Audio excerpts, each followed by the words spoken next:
Hey, I wanted to share about an experience I had about a month ago. It was at an event for people who are in relationships. And I also want to share something that we will do next week as well. If you're in Berlin and you want to bring a partner, we have something really good for you. But for me, it's very special to work with people in relationships because what they're with is usually kept in private. Or if they're enlightened, they have a couples therapist to help them to move through the inevitable impasses we hit. Um, and yet here we are in a group of 8 couples, 16 people. You can imagine the setup. We separate them out, and we had one pair interact non-verbally for a set amount of time. No words were exchanged. Meanwhile, the other couple was turned towards them, kind of holding them. And me and my partner Mara, we were like witnessing this. And we both cried because for me, this was like love in action. People say, when couples come in for therapy, it's not the individuals that are cared for, it is the relationship. It's the third body, so to speak. And it was almost like I could see the spirit of each relationship come alive. It was almost like that third body that was not them individually, but them together just really moved.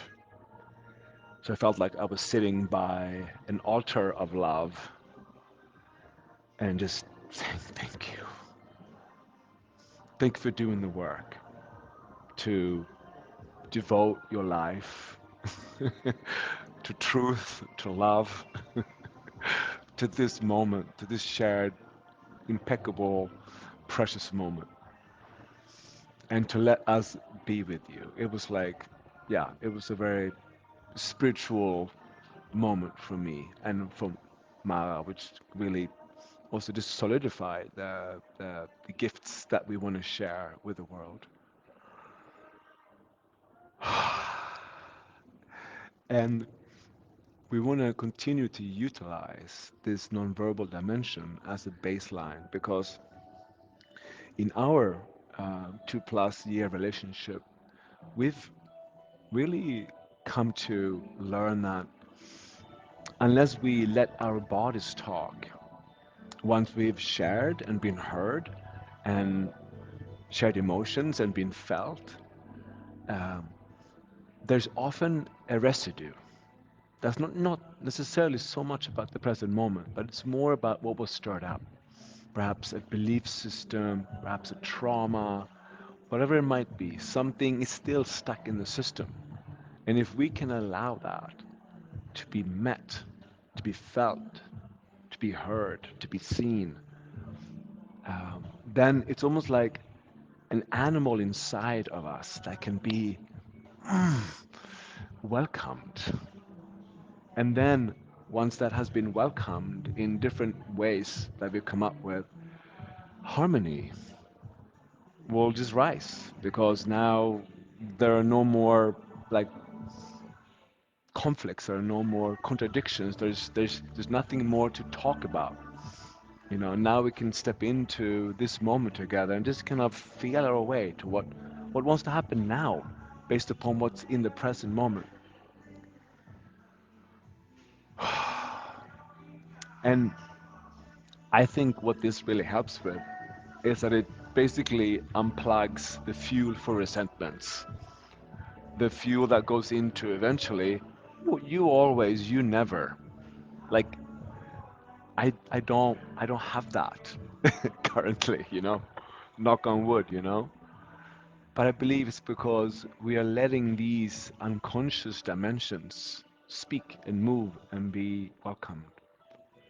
So if you're around and you want to like kneel down due to the beauty of relationships, deep commitment, deep attachment, and in deep respect of the challenges that we choose to love and integrate in our lives. And that you want to learn a few maps and a few methods that can help you in the long run and might not even only be applied in your relationship to your partner, but I've seen people utilize these methods with their children with a very high success rate, to really meet them, meet children that have energy that needs to be met.